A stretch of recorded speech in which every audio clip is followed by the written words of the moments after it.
What's your secret? So my husband and my kids are always eating my candy stash. And I keep that stash for moments that I really need it. I never seem to get to eat my own food. So to trick them, I've started saving frozen vegetable packaging, and I stash my candy in vegetable packaging in the freezer. And because it's in vegetable packaging, I know that they will never like. Okay. And I don't want to share my candy anymore because we all need a little me time and a treat, right?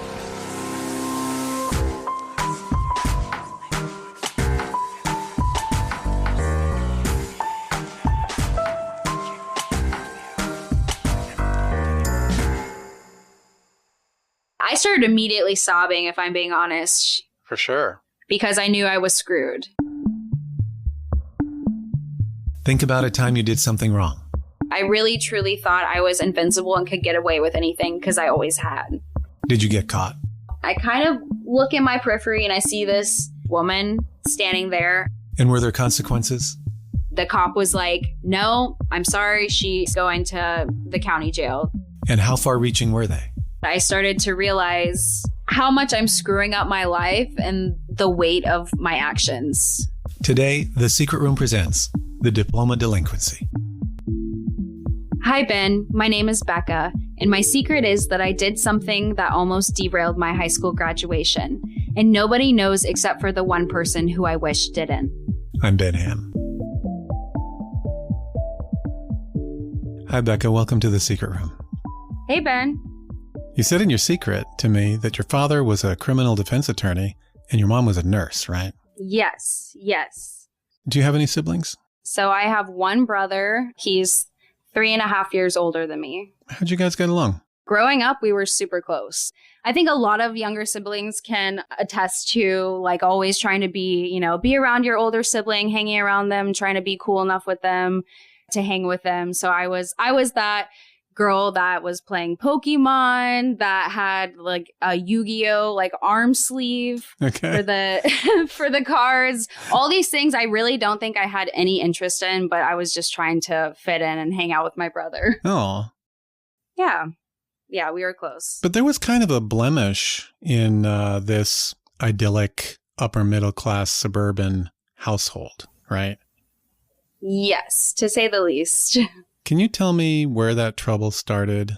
Yeah, so I would say everything kind of started when I was about 12.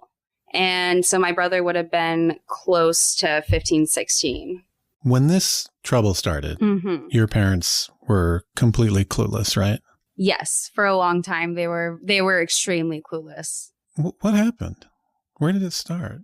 Honestly, I couldn't tell you what clicked in my brother's brain, especially knowing how idyllic our upbringing was. And, we didn't have any problems.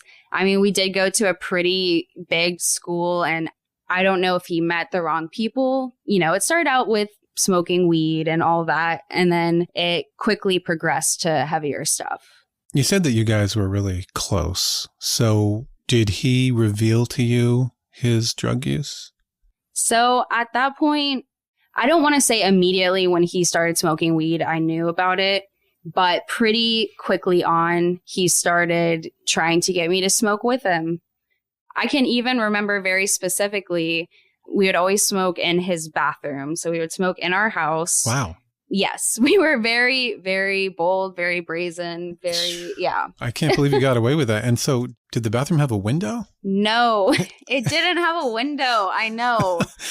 It must have had a vent then or something. Yes. And also, I mean, we had a 2-story house, and the bathroom was it was in between. It was like a Jack and Jill. So it was in between both of our rooms. And then we kind of like separate, put towels in front of your bedroom door and then put towels in front of the bathroom door. And, it took a lot of planning and preparation. I'll say that. And I guess your parents didn't use that bathroom, so that helped. No, they didn't. Honestly, my parents did not go upstairs much. And I think that's how I got away with as much as I did. So I can see all the parents listening right now taking notes like, go check my on kids. your kids because they're probably doing something they shouldn't be.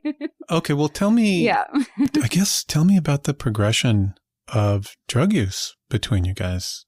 Okay, so I'll say at first when it started, we would be in his bathroom. I kind of smoked here and there, but then he started pretty quickly getting into a lot heavier stuff. And again, I trusted him. He was like the one person I trusted more than anything. Like in my mind, he would have never given me anything that would have hurt me. And your mom's a nurse and she could not tell. No, not at all. I guess I would say a lot of that also has to do with the fact that they had no reason to suspect me. And throughout a lot of this story, you'll see like they had no reason to think I was into any of this. Tell me about the facade you're keeping. What's going on with you at school? Well, grades are one thing. I think I was around the same point I started acting out a lot. I started hanging out with a bad crowd at school. I remember specifically knowing that everyone I sat with at the lunch table was going to have detention on the following Monday of, the next week. And I was so scared of sitting alone at lunch that I intentionally got detention so I would be there with them. What did you do to get detention? Okay. I don't know if you know what pantsing is. I do not. Pantsing is like when you like run up to someone and pull down their pants. Okay. Which in hindsight now as an adult, that's like awful. I would never do that. But, kids would kind of do it to each other like in middle school. I knew if you pants someone, you automatically got 2 days detention. And this is a big activity at your school? Everybody's running around pantsing each other? No. Just me, my crazy self. Basically what I did is I like coordinated this with like a friend. So I was like, okay, I'm going to pants you. And then this other friend's going to witness it. And then they're going to tell. And then I'm going to get detention. Oh, all right. Well, at least it was coordinated with a willing victim. You didn't just go up to some poor unsuspecting freshman and pants him. Consent is key, Ben. Yeah, Consent is key. Okay, so you got yourself set up for pantsing detention. Yes. And you got out of having to lunch alone. Yeah, so these were just the little things I was doing. But at the same time, I was still, social, had friends, and I was on a cheer team. So I did competitive cheerleading. I remember one time I took ecstasy that my brother had given me and went to cheer practice. Oh my gosh. Yeah. So you said that your parents had no idea, but yet you are sort of getting into a little bit of trouble at school. How is it that, that they didn't catch on, at least that you are, as you put it, acting out? Right. So, they knew I was acting out. Obviously, when I get detention, they get called. So they know about that. But at the same time, they're also dealing with my brother who is out of control in comparison to me, especially with the drugs. He was doing a lot of drugs. I don't think he was doing meth at this point, but he was doing a lot of stuff, shrooms, LSD, all of these things. And it was obvious. Your brother had some real problems. Did you try to talk him out of it? I tried. It got to the point where he was doing meth, inviting crazy people over to the house, when he's not allowed, stealing from my parents, stealing from me. If I went to school, I knew he was going to break into my room and take things. It was just a very bad, volatile situation. I tried to talk to him, but there was no talking him out of it. So he was funding his drugs through petty crime. Yes. Yep. And probably stealing from other people, too, outside of the household. Yes. He's definitely done that. He stole from me many times. One time when I was in college, I remember coming home for the weekend and I noticed that a poster that my mom and I got whenever we were in New York City for my birthday many years before that. For my 13th birthday, my mom took me to see Wicked, the original cast of Wicked on Broadway. She bought me a massive signed and framed playbill that hung on my wall. That was valuable and expensive. I think she got it in some sort of auction. But I came home one day and it was gone. And I knew. I 100% knew who took it. Yeah, who else would? Exactly. Who else would? Exactly. So, I reached out to my brother. I told him essentially, or let me mind you that like prior to this, he'd stolen so many other things from me, right? So many things. This is not the first thing, but this to me was the last straw. I was at my limit. So I told him essentially, if you want to have any relationship with me in the future, if you want to be in my wedding, invited to my wedding, then you will return this to me. I got no response. And let me tell you, I went on eBay, typed in signed playbill, by Wicked Cast, and found it for sale with like his name attached to it. Like obviously his name. No kidding. And yeah. I'm sure you presented the evidence to him. Mm-hmm. Yep. And what happened? He never returned it. And I talked to my mom about it. She reached out to him and he said someone stole it, which I'm sure is bullshit, complete bullshit. But, like everything else he says. Gosh, how much did it sell for? I have no idea. Honestly, I didn't go back and check. I just saw that it was for sale. And, I should have bought it. Now that I think about it, I should have bought it, but I didn't think about that. Yeah, and then stiff him the money. Mm-hmm. Mm-hmm. Not that I would have ever. Yeah, that's a good point, though. I should have. Yeah, that's a terrible story. Yeah. I mean, it's such a violation. And what can you do? It's your brother. Yeah, I mean, you can't lock your room. It's just this thief living in the next room who you were so close to. And now your relationship is crumbling because of the drugs. Exactly. But your brother never turned you in to your parents for doing drugs yourself. No, they never found out about me until I told them many years later. And so did you feel a little bit on tenterhooks with your brother in that if you came down too hard on him, that you might have fear that he would reveal your drug use to your parents? No, because I knew that it was his fault. Like he gave me these drugs when I was very young and that they would be even more livid with him. So he didn't have that kind of bargaining power. Okay, we're going to get to how you rebelled. But when your relationship with your brother deteriorated, you lost your connection for the drugs you were using, right? Yeah. So what'd you do? Oh, I found a way. This is a part of your acting out? Yes. Yeah, I would say so. So what's the way that you found? So my friends and I, we did drugs together. So we would do LSD sometimes, ecstasy sometimes. And then I also started dating someone and he sold weed. So it was pretty convenient to find drugs. Okay. So you've got your supply. Yeah. It just strikes me that, you're so angry at your brother and you see all the devastation that is coming out of his drug use. And yet you continue to use drugs as bad as LSD. And I just wonder how you, how you rationalize that. Yeah. I think a part of me was always like, you know what? I have my boundaries and my brother wasn't able to do that. I have things that I won't do and I'm not okay with. And he didn't have those boundaries. And therefore, I don't feel bad for him. And I don't feel bad for what I'm doing because it's a temporary thing. And it's not something that will, I'm not going to get addicted to LSD. Right? Yeah, of course not. No, I think that's how I rationalized it, at least. So looking back, do you feel you were telling yourself a story a little bit? Oh, yeah, for sure. But even when I was being crazy, acting out, I always got my shit done. I could always hold a job. I could always go to school, get decent grades. Maybe I wasn't getting the best because I wasn't applying myself that much, but I knew I was smart enough to get that stuff done. Okay, so that's what you told yourself. I'm getting stuff done. Yes, that's what I tell myself. Yes, exactly. Is this a standard that you would recommend to people listening? No. Okay. No, I wouldn't. Okay, but it's what you told yourself. Yes, it was. There was one other way that you said in your secret that you acted out. Yeah. What was it? This is kind of where my secret begins, Ben.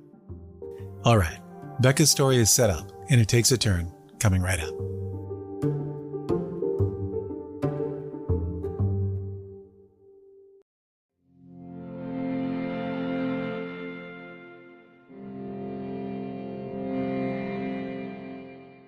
When I asked Becca what the other way she acted out was, she answered, Shoplifting. "Is there any chance that could cause her a cascade of problems?"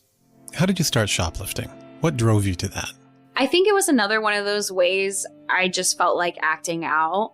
In my mind, I had these arbitrary boundaries of, you know what, I would never steal from a person. I'm not that kind of person. But in my mind, shoplifting was sort of a victimless crime, which it's not. It's not. But it's something you did, I guess, for the thrill of it. And yeah, I definitely think it was for the thrill of it. yeah, it doesn't sound like you were really wanting for anything. No. You weren't stealing because you didn't have any food.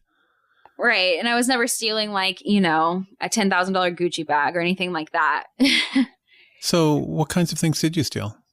Sometimes it'd be small stuff like makeup, a mascara or something like that.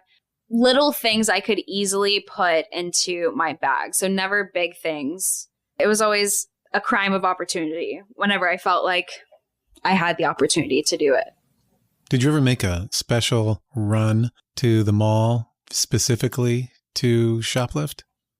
No. And I was also the type of shoplifter, if I can even, I hate to say that, but I guess that's what it was. I was the type of shoplifter that would buy things. I would always be paying for things, but also be taking like a couple extra things for myself that I wasn't paying for. So you're standing at the register buying something, but you've got a couple bonus items in your bag. Exactly. Did you shoplift with anybody? Never. It was a solo activity. No one knew about it. It was my little dirty secret. I really, truly thought I was invincible and could get away with anything because I always had. You must be coming to the end of your high school years, getting close to graduation. Oh, yeah. Yeah. This is kind of where my secret begins, Ben. Okay, I'm ready. So it was actually the afternoon before my high school graduation. And I still needed to get my graduation dress and then some like small costume jewelry or whatever to go with my graduation dress. I decided to go to Kohl's, as everyone does for their graduation attire. Okay, good. So my mom had a Kohl's card that I was able to use. And I generally had it with me, but I got to the store and quickly realized I had left the card at home. Uh-oh. But you don't need money to shop because no, you're able to acquire things. Exactly. Because I had a big purse. So instead of being the reasonable, logical person and being like, you know what, I should just drive home and go pick up that card and then come back, I decided I was going to shoplift my stuff. I knew I had enough money to pay for the dress I had found. And the only thing I didn't have money for was the jewelry. But I want to be clear, this is not like the diamond rings that are behind the counter that I'm stealing, right? It's like the costumey kind of jewelry that's hanging on the shelf. And had you actually stolen from this particular Kohl's before? Many times. Oh, wow. Okay. So you already knew where the cameras were, what the blind spots were. See, how to navigate through the cashiers without being noticed.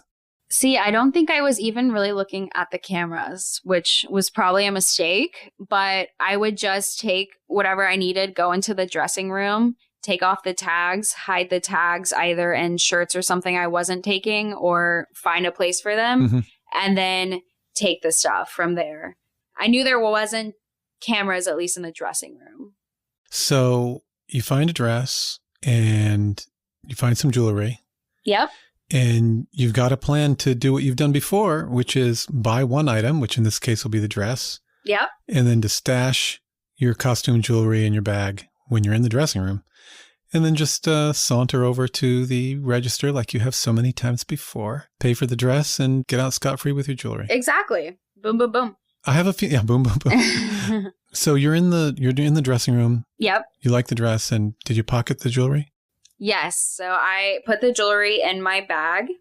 I had hid the tags in a pair of jeans that were kind of just sitting in the dressing room already.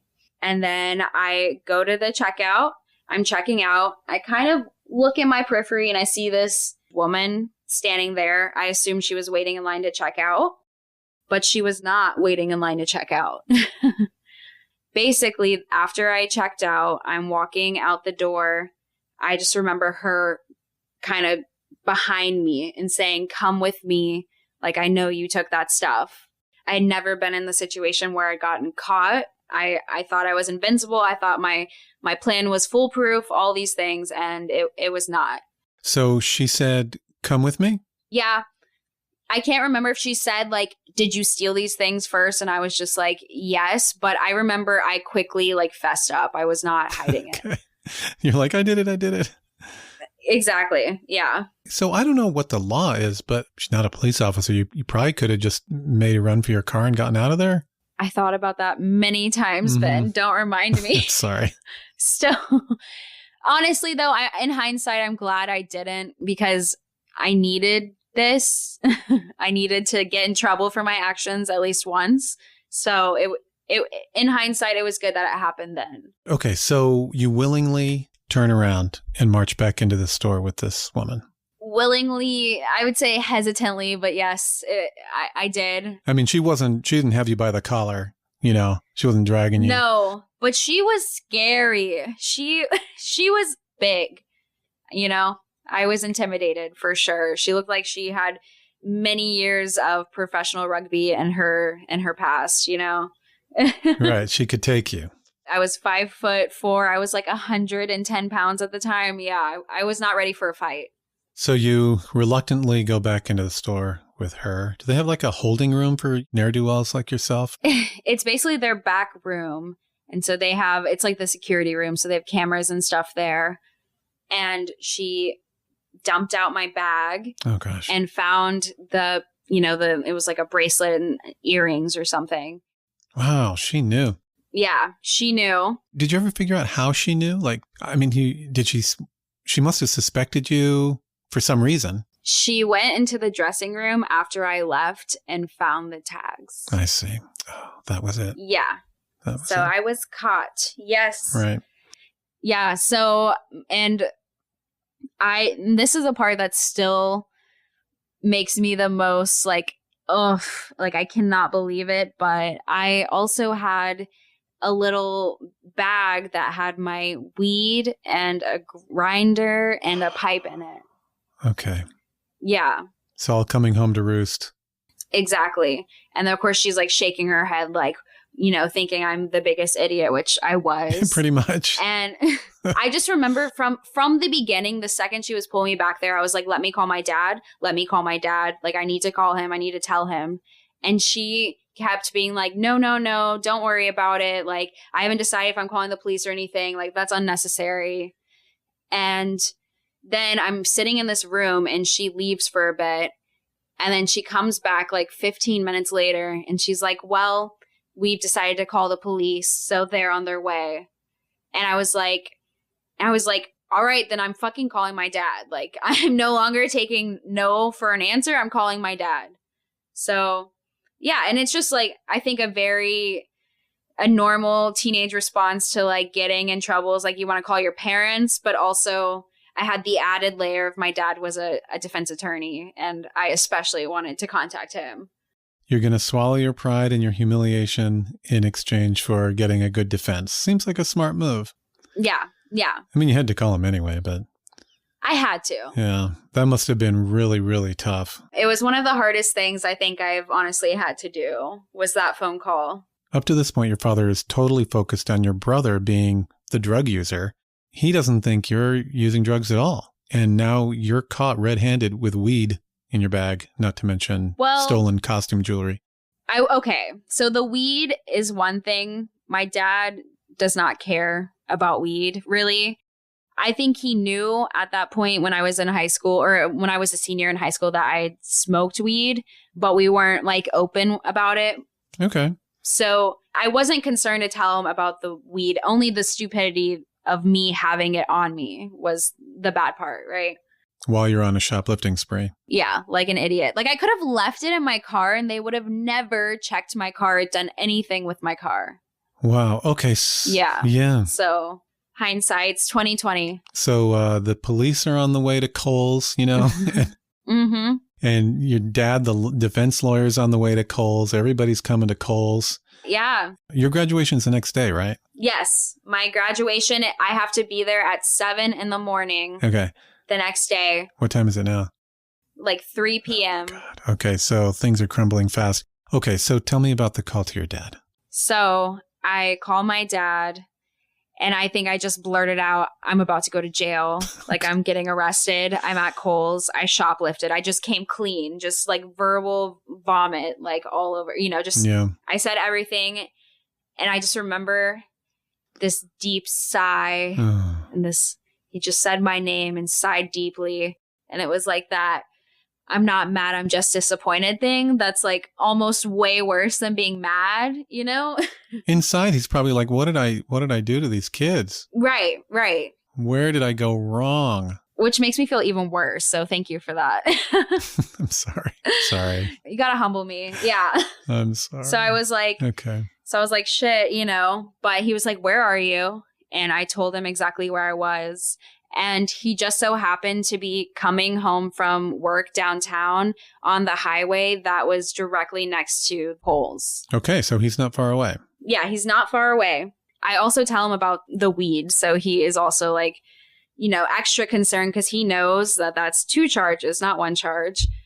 So he rushes over there and he actually makes it back into the room before the police even get there. Okay, that's lucky, I think. Thankfully. And so I just like give him my bag. He was going to take my bag and leave. So at least I didn't have that on me. As he was walking out of the room, the cop was coming in. But the lady was going to let him leave with the purse? Yeah. Yeah, she was. Okay. Yeah, she didn't say anything, which good, because I don't know. Yeah. Then I might have tried to fight her. I don't know. Yeah, okay. But he didn't make it out on time. No, he did not make it out. The cop was walking in the door. So my dad was talking to him, he was trying to say, where are you taking her? Because there was 2 jails. There's one, a smaller one that's kind of near the suburban area where I live. And then there is like the massive county jail, like huge. It's massive. And he knew if I went to the big county jail, it would take me forever to get processed because it's just so big. Okay. And so he was like, the best way of you getting out on time and being able to actually make it to your graduation is for you to go to this other jail. But the cop was like, no, I'm sorry. She's going to the county jail that's downtown, the huge one. Why was that? Why'd you have to go to that one? So the cop told my dad, don't know if this is true or not, but he said it was actually quicker if I went to the big one instead of the other one.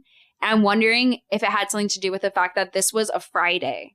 So I don't know if the other one isn't really operating on the weekends. Okay. And I still don't believe the big county one downtown was operating that much on the weekends, but I guess it was more than the other one. Or maybe they have extra staff to process people on Friday nights. Yeah, I'm sure that's it because there are some crazies downtown. I'll tell you that. So, okay. And you're definitely not one of them. No. Okay. I remember my dad also being like, do you have to take her? Is there any way, we can work this out? The cop was like, no. Careful, Dad. Right. Not like, okay, I don't want to say he was bribing him. He knows Okay. a little bit better than that. But, is it necessary, essentially? Like, can we take a ticket and go? And he was like, no, because they called, like, we have to take her. Okay, so there's no way out of it. Nope. Wow, do they shackle you? Yeah, I got handcuffed. Oh my God. Oof, I know. What an experience. And you're being paraded through the store in handcuffs? Yes. And let me tell you. More humiliation. Oh, that was the most humiliating thing. And also because the store was not far from my house. So I'm just concerned, like, there's going to be someone here that knows me and someone's going to notice. Somebody's going to videotape you. Yeah. So whenever I'm walking out of the store, I remember the cop was behind me and I'm trying to just kind of hurry like several steps before him. Like, I don't know this guy. Which I'm surprised he like allowed me to do that because, I feel like you'd be like, oh no, this person's running away. Where are you going to go? I wasn't running. I was just trying to separate myself.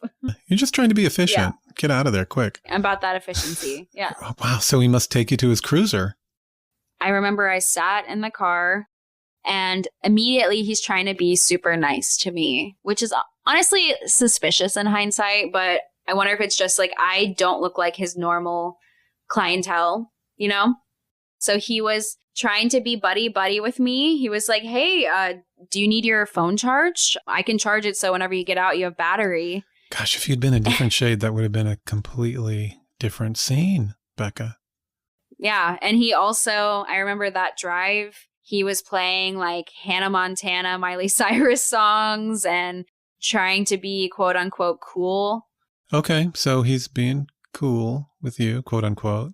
Yeah. Where's Dad at this point? So my dad is gone. He took my purse and he was gone. And he knew though, he told me, I'm just going to wait for your bail to get posted. Whenever it posts, I'm immediately going to pay it. And all we can do is wait. Okay. You're in the back of this car, listening to Miley Cyrus. How's that ride downtown? Well, if you get the sense that Becca's troubles are just beginning, you would be right. Stay with me.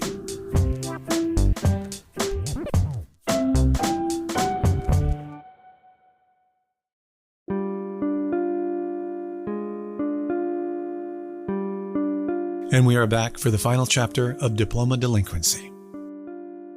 Honestly, I think I was just truly exhausted from the whole situation of like the adrenaline and everything else that was going on. It was like a 35-minute drive normally to get downtown from where I lived, but there was so much traffic. So it was, 4:00 at this point, if not later. I remember I fell asleep actually in the back seat. Taking a nap. Honestly, it's extremely hard to do and kind of impressive with the amount of legroom I had and I'm a small girl. I cannot imagine how adult men sit in those cars. There is no legroom whatsoever.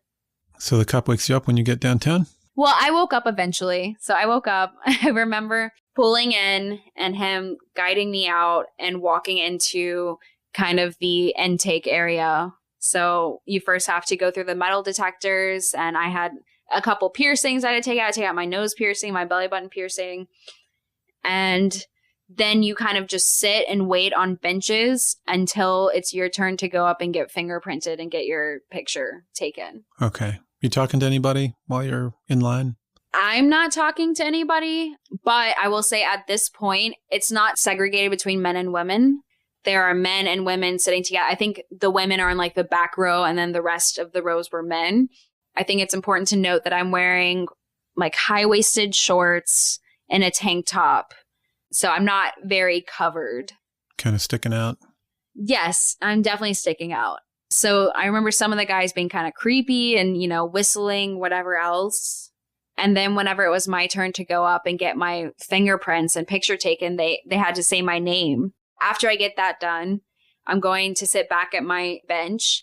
And one guy who was sitting a few benches in front of me was like, hey, Becca. And I was like, what? And he had one of the oatmeal cream pies that they gave as a snack.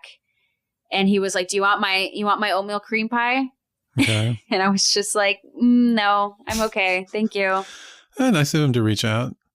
Yeah. I'm sure he just wanted a friend, maybe a pen pal. Okay. Yeah. So you turned down the offer of an oatmeal cream pie from one of your future cellmates. Yeah. Might have been an opportunity for you to make inroads in your pending community. Exactly. But you missed that opportunity. I didn't take that opportunity up. You're right. I cannot even imagine. So you get through processing and then I guess it's time to go behind bars? Yeah, well. Did you get clothes? Normally you wouldn't get clothes unless you're going like into the jail. And I was just going into the holding area. But because my clothes were somewhat, revealing for the place I was in, and it was freezing in there too, they were like, we'll give you some pants to wear. Oh my gosh. So they gave me a pair of pants that I kid you not had to be like triple XL. Were they orange? They were orange. No. Okay. They were orange in all their glory. Oh my God. I had to bunch them up and carry them as I was walking because they were so big on me. Yeah. So that wasn't great. I'm trying to put myself in your shoes. I mean, if I were you at this point, I would feel so low. Like, what have I done? Yeah. I think that's when it was finally starting to hit, especially towards the end of that cruiser ride, that I started to realize how much I'm screwing up my life and the weight of my actions. The fact that I might not be there at 7 a.m. for my graduation. Like, I could not see any way of how I could be there. My dad told me, like, you know, there's no way you're going to make it. And even worse, everybody's going to know why. Right. Because Becca was in jail for shoplifting her graduation dress from Kohl's. Yeah. Or at least the jewelry. Yeah. And it's so pathetic when you say it out loud for that. Like, if I'm going to get arrested, I better make it worth it. I don't think that was worth it. What a fate. So they put you in a holding cell? Yeah. So I was in a holding cell with many other women. I want to say like there might have been about 12 of us in there. Anybody offering you oatmeal cream pies in there? No. And at first obviously I'm scared, right? When I'm first getting into the situation, I have only seen jail from TV shows and I don't know what to expect. Be scared out of my mind.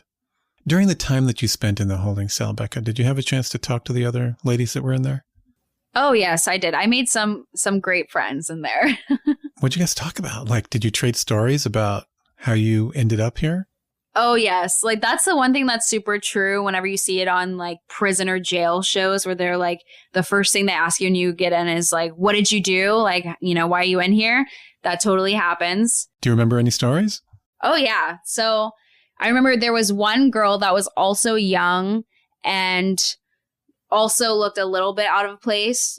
Or her personality, she was very intense and you could tell, you know, she was a little bit more rebellious than me.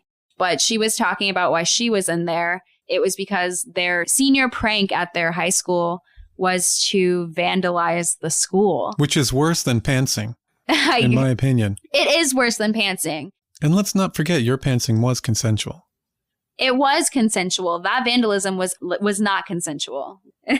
How long were you in the holding cell? I was probably in there for at least 5 to 6 hours. That is interminable. Were there benches for you to sit on, or, you know, what was the condition of your cell? Yeah, so there were benches. They were pretty filled up because there were a lot of people in there. And so some people were sitting on the floor. I think I had a section of the bench that I was sitting on. And then there was also a little phone, like a speaker phone on the wall. And that was about it. So I pretty quickly, when I got in there, I called my dad. Very soon on, he said, I checked, your bail was there. I posted your bail immediately. Oh, he's smart. He's a lawyer. He knows this stuff. Yes, he knows the system. He knows exactly the way to do it. So in my mind, okay, that means I'm going to get out soon. Sounds that way. But what really happened? That was not the case. And also while we're sitting there in this room, every so often, periodically, a corrections officer, I don't know if they're corrections officers in the county jails, but whatever, they will come in and they will say, I need blah, blah, blah, like name a list of people. And so I keep waiting for my name to get called because I know that's when I get to get in a line and leave. I don't know where I'm going, but I'm getting out of this room. And so I'm listening as they keep going through people's names. And then more women are coming in at the same time and sitting in this room, and I'm still here. Eventually, an officer comes in and my name is on that list. And so it's my turn to go down with him to some room. I don't know what it's going to be, but I followed him. And when we get into this room, it's basically a little mini virtual court. So there's a judge on the TV. They call a name up and you go up and they read your probable cause and she says whether or not you have probable cause. The second we get into that room, I am the only name who gets called and the officer tells me, go sit back here, while everyone else goes up to the front to wait for the judge. What was that about? Well, I soon learned after that was because my bail was already posted. I see. So I guess the other people had not had their bail posted. For some reason, it wasn't necessary for me, but they had to go talk to the judge and I didn't. So I'm just kind of sitting in the back row, listening to the judge, call these people up and name their probable cause. And it was honestly kind of juicy because you get to hear some crazy stories, right? So I'm just like, oh shit, she did what? You don't remember any of those? No, I wish I could, but I know they were crazy. While I'm sitting in the back row, the officer was like, hey, come over here. So he called me up to him and I was walking up to him and he was just like, why are you here? Genuinely shocked, why are you here, Ugh. Yeah. Well, he was this older Black man. I came to find out his name was George. He's my hero in this whole story. Let me just say it from the start. George is my knight in shining armor. And he was like, why are you here? And I told him the truth. I was like, I did something really dumb and now I might not make it in time for my graduation. Okay. And I remember him just being like, you know what? No, you will make it for your graduation. I will make sure of it. And at first I was trying to figure out whether or not to believe him. Was he being serious? But he was so, was very concerned and was like, no, you need to make it to your graduation. You need to make this the lesson that you have learned and go on and do great things with your life. And don't let this one thing make you become someone who is constantly in the system that I have to deal with every day and in the jails. Oh, and I also told him, and my dad is a criminal defense attorney as well. And he was like, oh, really? Okay, I'm going to push your papers. I'm going to get you out of here. What's your dad's name and number? Write it down and I'll call him. And so I ended up giving him my dad's name and number. He wrote it down. And then we go back up into another holding cell. So, everyone goes back up into another holding cell. So in my mind, I'm thinking I'm about to get out of here. Any minute, he's going to get the stuff worked out. He's going to call my dad. They're going to call my name. I'm going to be walking out. But that was not the case. What really happened? And I want to say this was probably close to 10 or 11 at night at this point. So it's pretty late. So this has been about 8 hours. Yes. Okay. Yes. And I am starting to slowly lose it a little bit. Yeah, this would be very, very trying mentally. Yeah. And I think the gravity of my situation is hitting. And I have nothing but time to just sit and think about how much I fucked up and, the consequences of my actions. Are you concerned at this point you might have to spend the night? Yes, I'm concerned that I'm going to be spending the night and I will not make it out by 7 a.m. to be at my graduation. Yeah. So I remember sitting there and at this point, I don't even have energy to talk to people. I'm not trying to make connections. I'm just trying to get the fuck out of here. Just a lot of these other people who are, I see them on the phone, on the speakerphone, just screaming and crying. And it's making me go crazy. And I remember I keep calling my dad. And I'm like, I talked to the officer. He said he's going to help get my papers pushed. And my dad's like, yeah, I doubt it, but okay. He's not believing this. Yeah.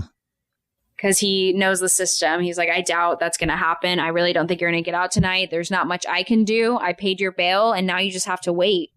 Okay, so when the bail is posted, it's not an immediate out. It's got to go through some bureaucratic steps. Yes. And let me tell you, the county works very slowly.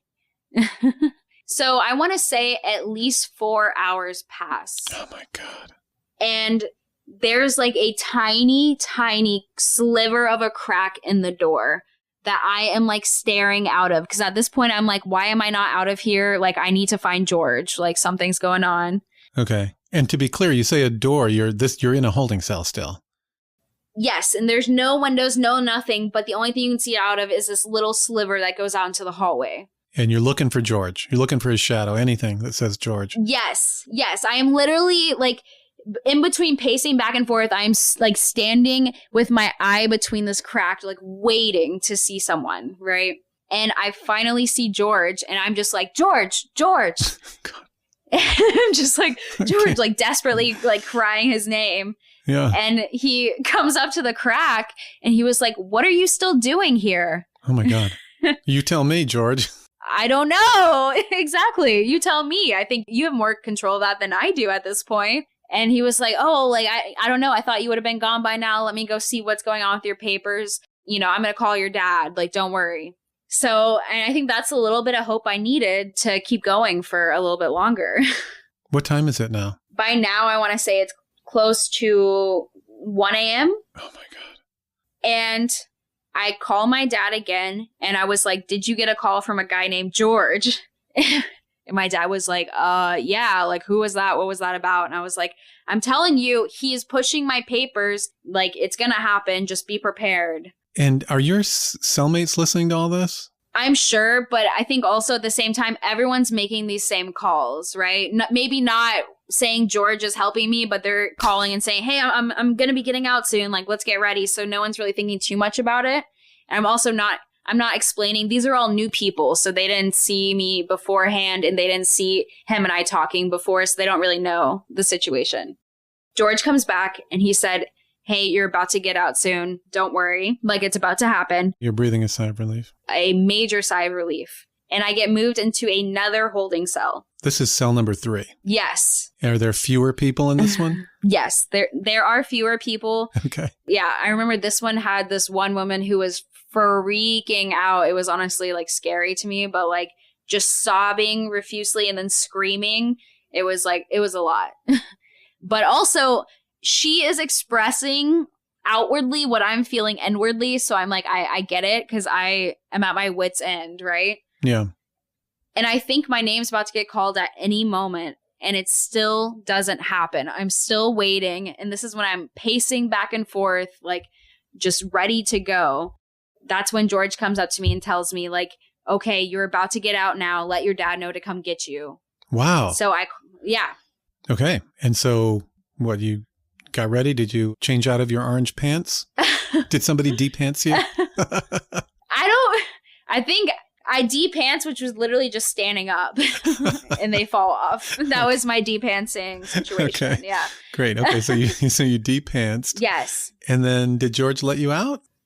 It still takes so long, right?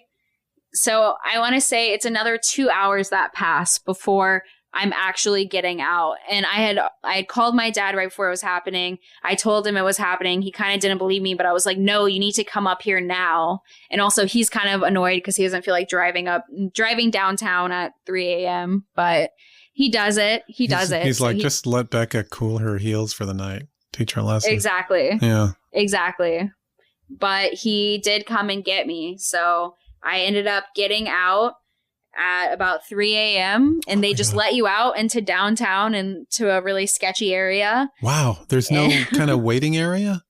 No, it's just, "Hey, you're on the streets. It's the middle of a huge city and 3 a.m. Good luck. You're a free woman. See you later. Yeah. Bye. Yeah. Wow. Don't let the door hit you on the way out. Yeah, exactly. Holy cow. So I can just imagine. So you're in a big city. Yes. 3 o'clock in the morning. You're just standing there. Fortunately, though, you are in front of the county jail, so probably nothing's going to happen to you because there's a lot of law enforcement around. But still, I get it. How long did you have to wait for your dad? So I want to say I waited like 20 minutes. So not too long, but still it felt like eternity at that point.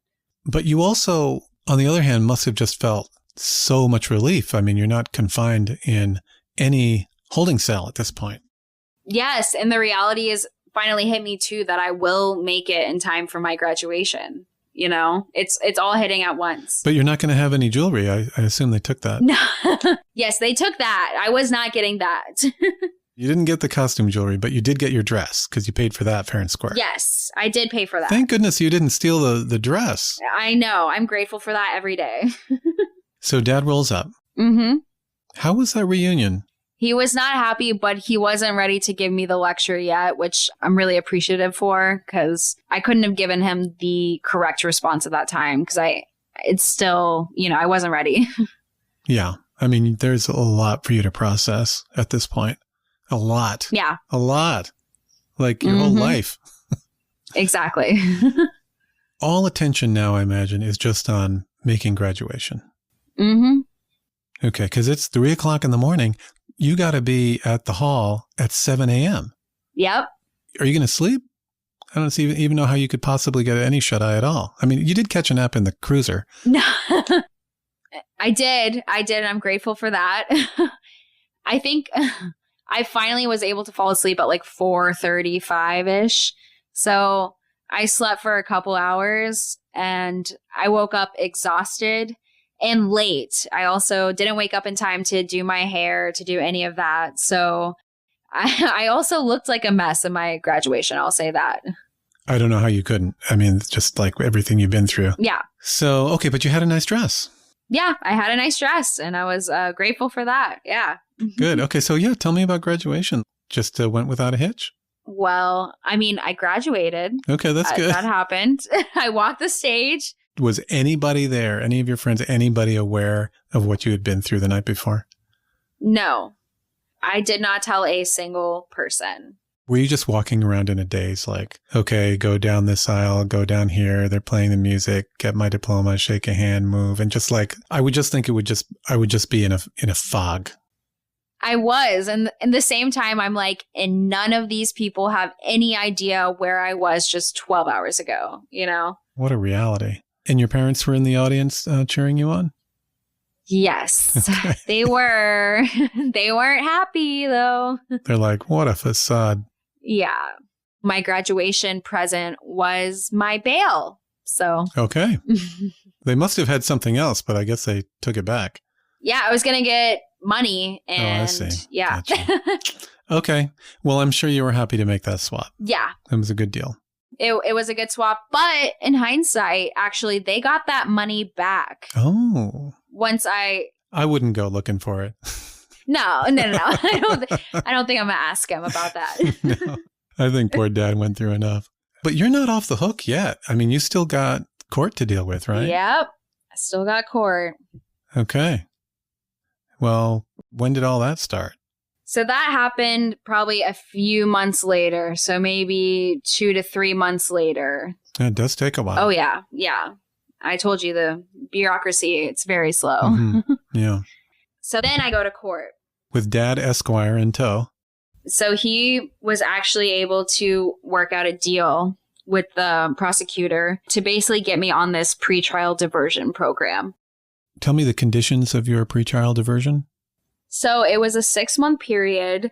I had to do several hours of community service. I had to submit to random drug tests. It's going to be hard. Yeah. I think that was about it.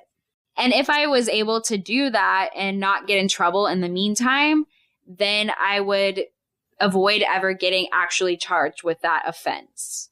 What kind of community service did you end up doing? Pet adoptions at PetSmart, which I loved. It was great, right? I enjoyed it, which I'm glad for.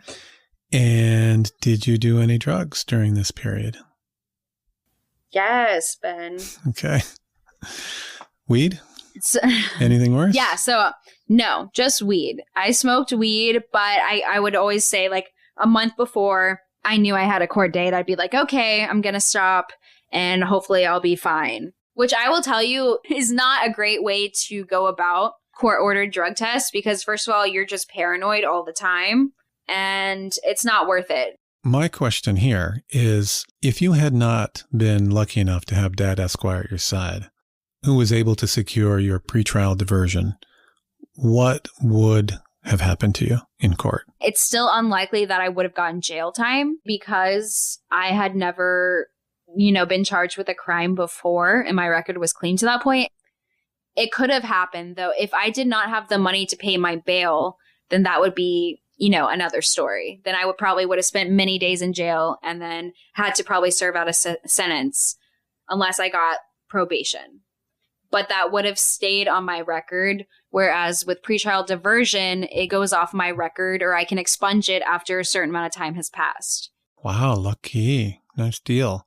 So you sail through pretrial diversion and you go back to court and... Well, I don't know if I would say I sailed through it. Yeah, so... Well, why not? What happened? Well, I went to college, Ben, and everyone knows what happens in college, right? Oh, gosh. Yeah, I guess you're doing more weed. Yeah, a lot more. Of course. So did you get caught? That's what it sounds like you're saying. I did get caught. Oh my God. One time I did get caught. Yeah. Okay. How'd you get caught? So basically there was an apartment complex that was right across from my dorm where I lived on campus. It was off campus because it was an apartment complex, but it was right on the boundary kind of. So it was kind of the known spot for freshmen to go to that apartment complex and kind of hang out and smoke weed there because they couldn't do it on campus. I remember one time specifically, I had a big group of about 6 of us, and we were sitting around a table that was on the courtyard of this apartment complex and, just smoking, passing our pipes, whatever. And I remember I kind of turn around behind me, and at that very moment, I see 2 cops storming in with their guns out, yelling, "Hands up." What? Yeah. Yeah, like movie scene stuff. That is insane. For a little bit of weed, I would say it's a little unnecessary, but, Did they think something else was going on? Well, okay, so this is what happened, I think. So when I see them storming in, my immediate reaction is to take the weed that I have sitting right next to my bag and shove it into my bag. And the second I do that, that's when they are freaking out because I'm reaching in my bag and their impression, which in my mind, it doesn't even, that doesn't compute. I'm not thinking about that. I'm just thinking about how do I avoid this, getting in trouble right now. They surround us and they start searching everyone's stuff. It didn't work out too well for you before having weed in your bag, so. No, and it didn't work out this time either because they immediately found it, of course. I did not have any knowledge of this, but one of the guys at the far end of the table had, I guess, 4 tabs of acid on him. So tabs of LSD along with his weed. Obviously, this has become more severe, right? But they immediately take me because I was reaching into my bag, I guess, and put me in handcuffs. And you're like, here I am again. Yeah, I started immediately sobbing, if I'm being honest. For sure. Because I knew I was screwed. I knew that if I got in trouble again, my pretrial diversion would be screwed and I would have to deal with those consequences, which would not be good. Dealing with my parents alone would not be good. So did you go back to another holding cell? So I think what happened is the cops end up, talking to everyone. They're kind of yelling who lives here? No one's responding because we're all freshmen and we all live in dorms. Finally, someone was like, "Sir, none of us live here. We're all freshmen." I guess the cops just decided, all right, it's not really worth our time. So they just wrote us all tickets and let us go. Tickets for what? I got a ticket for paraphernalia. Okay. It's low. It's a misdemeanor. I think it's a Class C. It's nothing. I think it still could have jeopardized my pretrial diversion, right? Yeah, for sure. Right. So I don't know what happened, but all I know is they never turned in those reports or turned in those tickets. Nothing ever came of that almost arrest, but it was terrifying. You were one lucky son of a gun. I know. So did your parents ever find out about this encounter with the law? I did tell them right after it happened. I called them. Oh my gosh. Why'd you do that? Because as much as I'm scared of getting in trouble with my parents, I know that they are always there for me. And I guess you also had the threat of this ticket showing up, looming over you. You didn't know it was going to disappear. I had no idea. So that was probably a motivator too. It was. Like you're going to have to face the music at some point. Might as well just fess up. Mm-hmm. So that's why I just told him immediately. And he luckily was able to check in and make sure that the ticket, nothing ever came of it, This probably took place near the end of your pretrial diversion period. Yes. Did you get through it? Did you make it? I got through it. I did get through it. Yes. You did not sail through, but you made it. I made it. Somehow. That's what matters. Gosh. So what does it look like now? You go to court and you face the judge again? No, I didn't go to court. I think after it was done, it was just done. The rest was dealt with kind of through my dad as my attorney. You get your record expunged and the whole thing is just behind you. So you have to wait a few years to get an expungement. I think it was about 2 years for me. But eventually I was able to get it expunged because my record stayed clean since then. It's just unfortunate for you that your lessons had to be so hard. Yeah. But you know what? For you and your parents. It's especially hard for them. And I think honestly, what changed me a lot, when I was 20, at the same time, my brother was doing very badly. That's when he was really heavily into his meth addiction and was living at hotels if he was lucky. Gosh. And the stress that put on my parents of, not knowing if he was okay, not knowing if he would survive. We truly believed that he was either going to end up in prison or dead.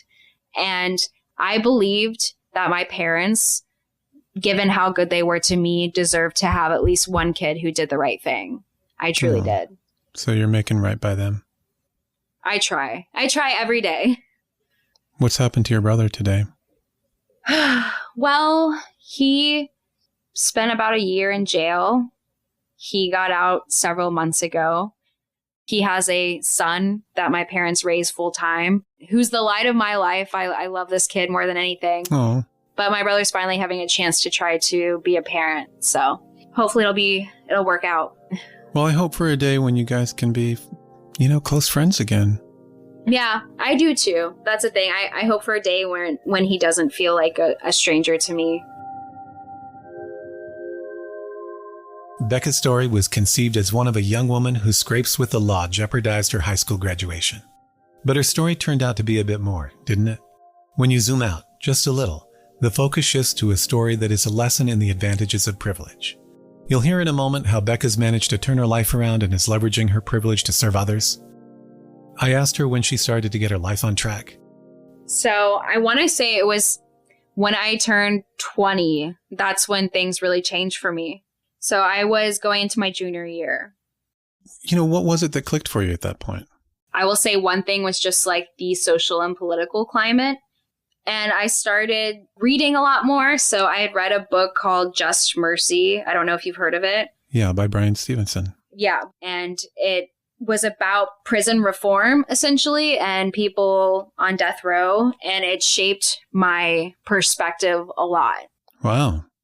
Yeah, tell me about that. A lot of it was thinking about my own situation and the things that I had been through and how my circumstances in some extent led me astray and led me down this certain path. And it made me think about how that happens to a lot of people. I would say, most people who are in our criminal justice system in this country come from troubled circumstances. And I am way more privileged than a lot of these people. And because of that privilege, I was able to grow up and not let that situation define me and not let that one arrest affect the rest of my life and put me in this sort of cycle of, crime and whatever else just because that's what the circumstances presented to me. I was able to build off of that and get out of that cycle and do something with my life. And I would be doing a disservice to everyone else if I didn't dedicate myself to trying to make sure everyone could get that privilege and not just people who come from a certain background and a certain race. And so what are you doing in your life to help assure that? Well, Ben, It's funny you should ask. So I'm in law school right now, and my plan is to be a criminal defense attorney and to do exactly what I'm saying, That is awesome. I think it truly shaped my perspective. And I truly believe without a doubt that what you do as a child, or even when you're an adult, your worst mistake should not define who you are for the rest of your life. You're an active ally. Yes, I try to be the best I can. You have learned from the errors of your youthful ways and are really, really putting into practice the lessons that you've learned. Thank you, Ben. I appreciate that. That's awesome. Well, you're welcome. Thank you for sharing this amazing story. I mean, my gosh. Anytime. Go do great things. Thanks, Ben. Thanks to her white privilege, Becca had access to advocates and resources that helped her avoid falling into a life of drugs and crime. But everyone should have access to similar opportunities, regardless of their background. Becca would likely make different choices if she had to do it all over again. But the blunders of her youth will be the bedrock experience that guides her. And her dad must be proud. I guess he did right, after all. And see Becca's story come to life? I know I'm reaching for the stars, but you wouldn't have any pictures from county jail or court? I do have a selfie I took in the courthouse bathroom. Wow, that's great. I do. I have a graduation picture as well. Amazing. Yeah. So I can send those. She also sent a picture with her brother. You can see them now on Twitter, Instagram, and Facebook. Just search @SecretRoomPod. And Becca's back in 1 week with a whole new story arc about her brother we didn't hear on the show.